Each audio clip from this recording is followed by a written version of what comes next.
The day Maya's home was destroyed by the flood was the same day she discovered her husband had been secretly preparing for climate disasters for years, a revelation that would save their lives but shatter her trust forever. Standing in knee-deep water that had once been their living room, she stared at the hidden compartment he'd built beneath their floorboards, now exposed by the rising waters, filled with emergency supplies, sustainable living guides, and a journal detailing his growing fears about their future.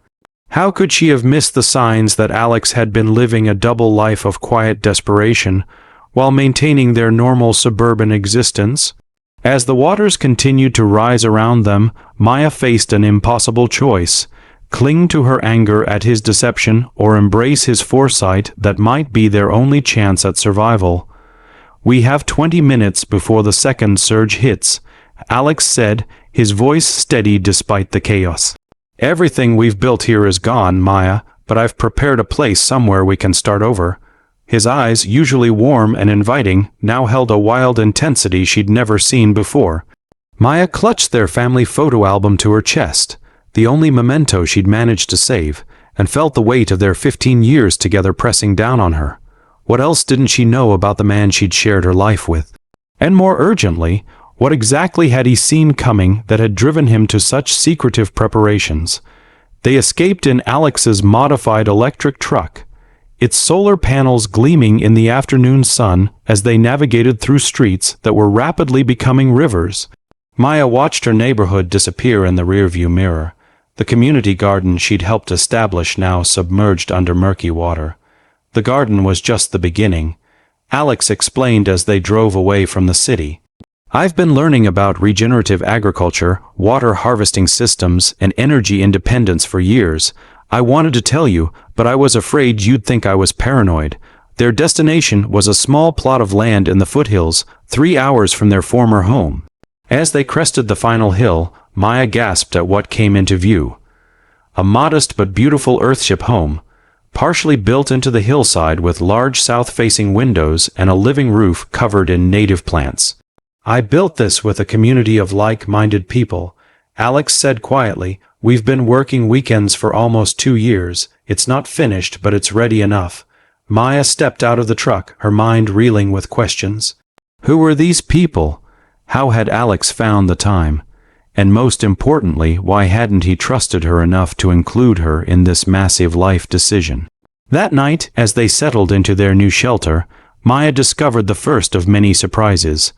The home was equipped with an advanced water collection system that filtered rainwater for drinking and recycled greywater for the garden. The walls, made of recycled tires packed with earth, maintained a comfortable temperature without conventional heating or cooling. Solar panels and a small wind turbine provided all their electricity needs. It was sustainable living brought to life, the very thing Maya had always talked about but never fully pursued. "I listened to everything you said about wanting to live more sustainably," Alex whispered as they lay on their emergency bedding. "I just took it more seriously than you realized." But just as Maya began to appreciate the ingenuity of their new home, a thunderous knock at the door shattered their momentary peace. Standing outside were 3 strangers with desperate eyes and soaked clothing. "We saw your lights from the valley," said a woman clutching a small child. "Our car was swept away. Is there any chance we could shelter here until morning?" Alex hesitated, looking at their limited supplies, and Maya saw the moral dilemma written across his face. Protect what they had for themselves, or share with others in need.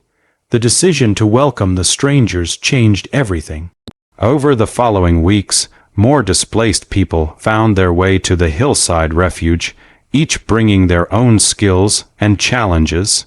Maya, who had worked as a community organizer before the floods, found herself naturally stepping into a leadership role, coordinating their growing community's needs and resources.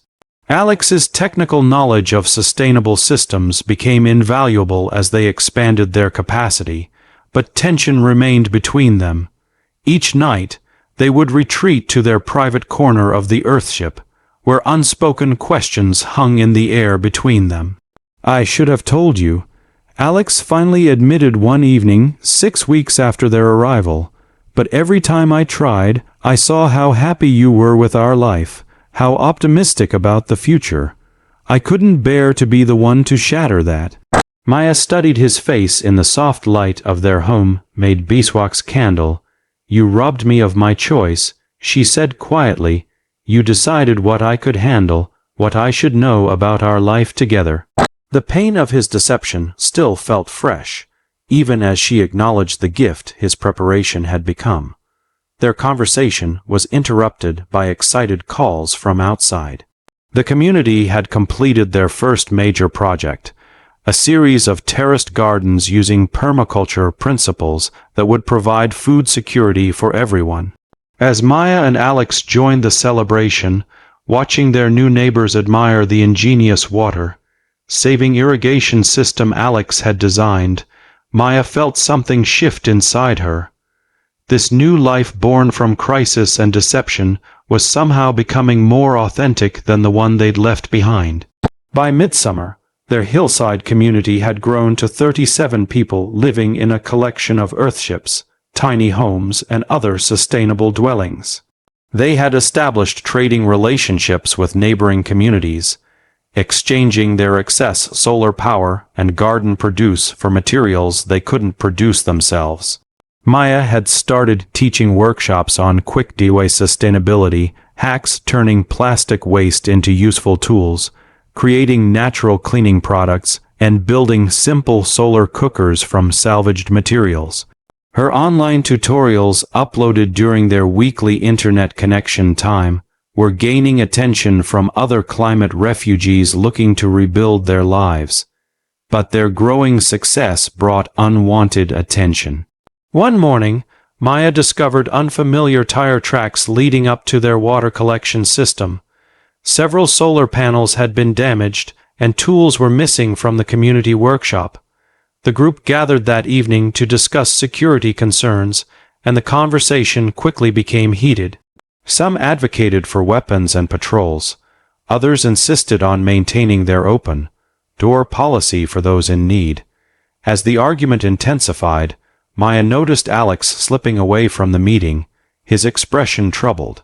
Following him, she discovered him packing a bag in their home. "What are you doing?" she demanded, her heart racing. "There's something I haven't told you," he replied without meeting her eyes. "Something about why I really built this place."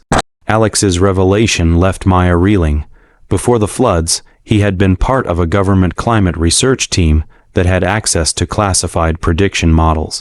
What they had experienced wasn't an isolated disaster, it was just the beginning of a cascade of climate tipping points that would transform their region over the next decade.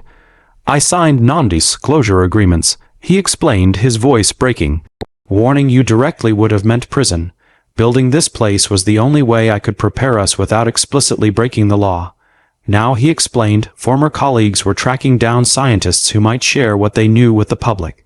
The damaged solar panels weren't random vandalism, they were a warning. Maya sat in stunned silence, processing this new layer of secrets. Part of her wanted to rage at him for keeping her in the dark yet again, but another part finally understood the impossible position he'd been in. "So what's in the bag?" she asked finally. Alex unzipped it to reveal hard drives and notebooks. "Everything I saved from our research. Detailed climate projections, sustainable adaptation strategies, engineering plans for resilient infrastructure, information that could help communities like ours prepare." His eyes met hers, pleading for understanding. "I need to get these to people who can distribute the information widely. It's dangerous, but people deserve to know what's coming." That night, as they lay side by side planning his journey, Maya felt the last walls between them finally crumbling. "I'm coming with you," she said firmly. "My community organizing experience, your technical knowledge. We're stronger together." Alex started to protest, but Maya silenced him with a kiss that held all the complexity of their relationship, the hurt, the love, the shared purpose that had always connected them even when they didn't recognize it. "No more separate paths," she whispered against his lips. "Whatever comes next, we face it together." They departed at dawn, leaving the community in capable hands with plans to return once their mission was complete. Their journey took them through landscapes transformed by climate change, coastal cities partially abandoned to rising seas. Once, fertile farmlands turned to dust, and between these wounded places, surprising pockets of resilience where communities like theirs were pioneering new ways of living.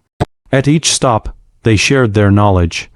Alex's technical expertise on sustainable systems and Maya's practical DIY approaches that made adaptation accessible to everyone. 6 months into their journey, they found themselves presenting at an underground climate adaptation conference in what had once been a university campus.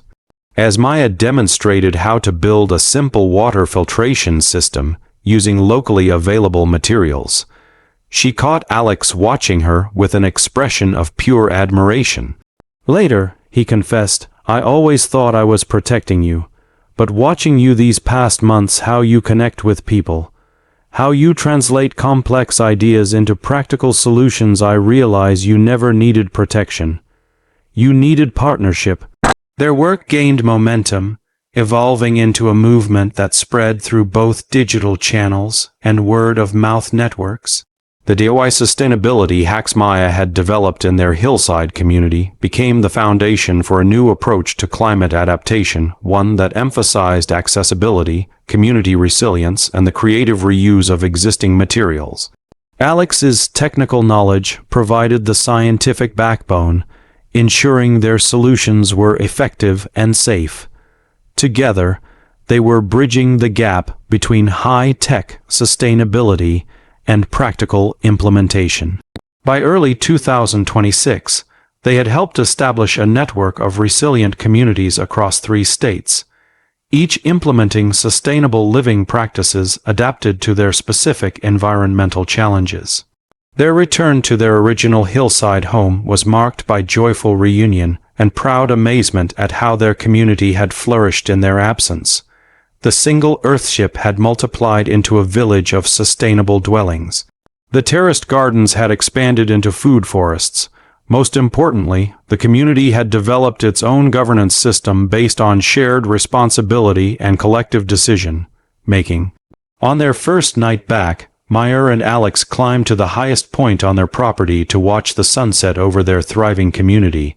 "Do you regret any of it?" Maya asked, thinking of their former life, now washed away by floods and transformed by truth. Alex considered the question carefully before answering. "I regret not trusting you sooner, but this life we've built, the purpose we've found, I can't regret that." Maya leaned against him, feeling the solid warmth of his body against hers. "We lost everything to gain something greater," she said softly, "not just survival, but a way of living that actually makes sense." Their story of loss, deception, forgiveness, and reinvention became a beacon for others navigating the turbulent reality of a changing world. Maya's video journals documenting their journey from climate refugees to community builders resonated with millions seeking hope and practical guidance.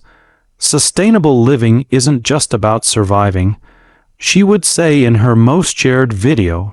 It's about creating a life that's actually worth living, connected to nature, to purpose, and to each other. If this story of transformation in the face of crisis has touched something in you, consider joining our community of future builders. Every like, share, and subscription helps spread these essential skills and stories further, connecting those who are ready to create resilient lives in uncertain times. Because the most sustainable resource we have isn't solar power or rainwater. It's our collective wisdom and determination to build something better from the challenges we face.